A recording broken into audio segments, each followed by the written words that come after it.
Good morning বন্ধুরা। সকাল সকাল আজকে হাজব্যান্ডকে দিয়ে শুরু করলাম। আজকে আমার ছোটো মেয়ে স্কুল আছে, ছোটো মেয়ে স্কুল যাচ্ছে।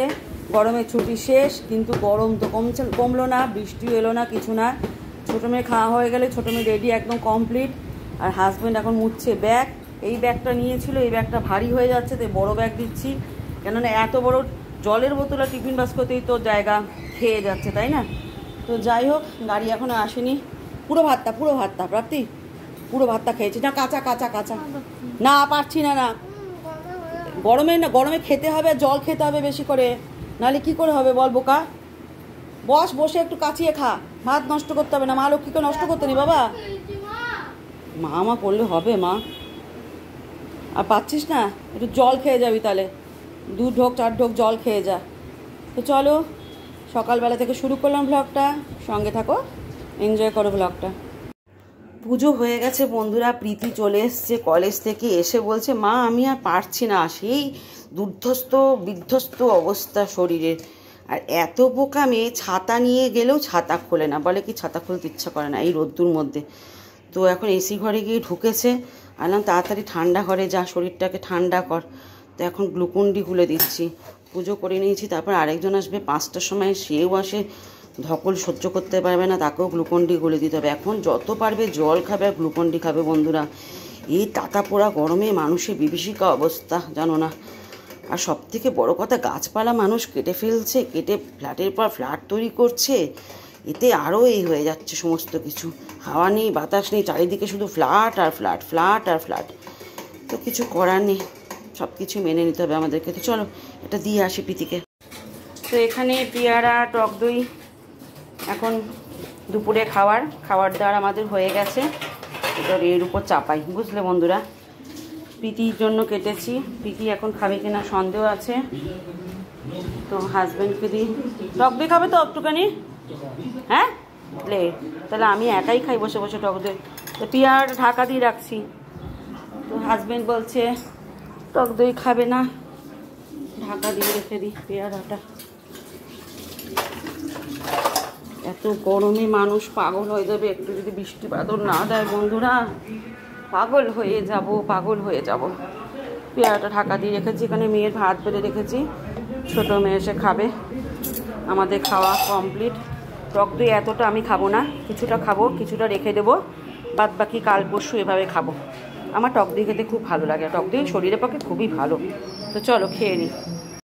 গুড ইভিনিং বন্ধুরা, এখন বাজে সন্ধে 8:30। সন্ধে বলবো না রাত্রি বলবো, ভীষণ গরম, জিমে যেতে হবে। তো আগে চা করবো। প্রাপ্তি স্যার এসছে, ছোটো মেয়ের স্যার এসছে, তো ছোটো মেয়ে স্যারের জন্য চা করব, আমার জন্য 1 কাপ চা করব। চা খেয়ে তারপর জিমে যাব। ইচ্ছা করছে না এই গরমে জিমে যেতে, কিন্তু যেতে হবে গো, না গেলে হবে না। পরে যদি যায় না প্রচণ্ড ব্যথা বেদনা হবে, গ্লুকন্ডি রাখার জায়গা নেই, প্যাসেজ পাচ্ছি না। ঠান্ডা জল বার করি, একটু চা খাই। গরমে চা খেতে ইচ্ছা করছে না, কিন্তু চা এমন একটা জিনিস না, খেতে আমাকে হবে, না খেলে চলবে না। তো 8টা বাজতে চলবে, এখন 8টার সময় যাই জিমে। তো তাড়াতাড়ি করছি, কতগুলো রিলস বানালাম, কতগুলো রিলস বানিয়ে, এই যে জল নিচ্ছি ফিল্টার থেকে, কতগুলো রিলস বানিয়ে রেখে দিলাম ড্রাফটে, এসে একটা একটা করে ছাড়বো। চলো 2 কাপ চা, একটা দুধ চা, একটা র চা। রাত্রিকে একটুখানি জল দিই ছোটো মেয়েটাকে, জল না দিলে জল খাবে না।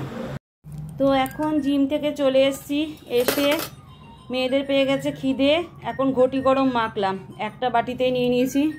এই যে ছোটো মেয়ে খাচ্ছে এখন, আর বড় মেয়ে এই ঘুম থেকে উঠে এখন খাচ্ছে, পরিশ্রান্ত সব। আর আমি জিম থেকে ঘুরে এসে আমি তো প্রচণ্ড ক্লান্ত, নিজেকে আর ফোকাস করছি না, ওই জন্য প্রার্থীটা আসতে কর। এখানেই থালা নিয়ে এসেছি, থালার মধ্যে সব পেঁয়াজ কাটলাম, খিদে পেয়ে গেছে বেচারাদের, খেতে পারিনি কিছু। আমি চলে গেছিলাম, তখন পড়ছিল, প্রাপ্তি স্যারের কাছে পড়ছিল, আর প্রীতি ঘুমাচ্ছিল, ওই জন্য খেতে দিনে আমি চলে গেছি। ব্যাস এসে খিদে পেয়েছে মা, তাণ্ডব নৃত্য। তো এখন মেখে দিয়েছি, একটা বাটিতেই খাচ্ছি, খেয়ে নিই, খেয়ে দিয়ে পেট ঠান্ডা করে তারপর রাত্রেবেলার আবার আয়োজন। তো চলো, আমার মেয়ে বলছে মা মটন খাবো, আনলাম এই গরমে আর মটন খেতে হবে না, এই যে বড় মেয়ে।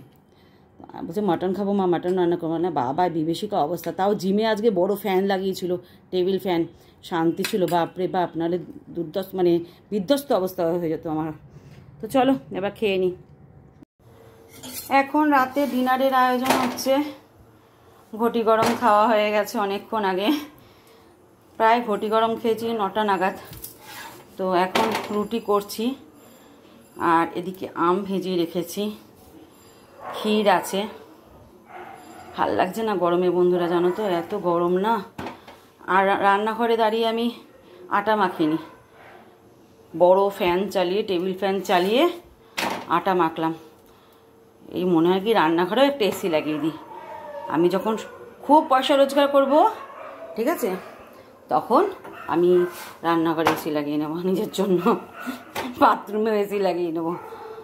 কাজ যদি আমি এরকম টাকা রোজগার করতে পারতাম, অনেক অনেক টাকা, তাহলে দেখতে কত কিছু শখ পূর্ণ করতাম নিজের। বরের মুখাপেক্ষি হয়ে থাকতামই না আমি।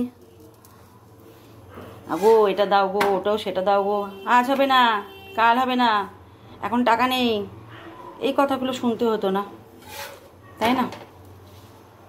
তাড়াতাড়ি বিয়ে করে নিয়েছি, এখন বোঝো ঠেলা।